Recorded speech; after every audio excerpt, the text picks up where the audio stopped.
Post corona ಎಲ್ಲರೂ ಈ ಉದ್ಯಮ ಕ್ಷೇತ್ರದ ಬಗ್ಗೆ ಹೆಚ್ಚಿನ ಗಮನ ಕೊಡ್ತಾರೆ. ಆ್ಯಂಡ್ ಅಫ್ಕೋರ್ಸ್ ಭಾರತ ಸರ್ಕಾರ ಕೂಡ ಅದ್ರ ಬಗ್ಗೆ make in India, made in India push ಮಾಡ್ತಾ ಇದೆ.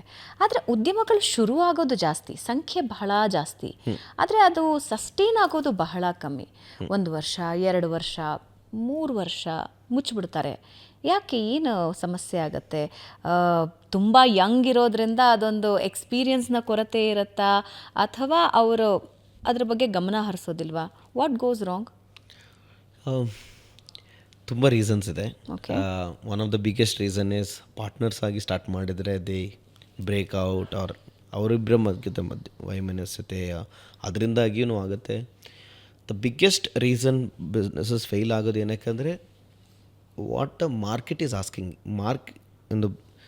What market needs and what you are providing, there is a gap.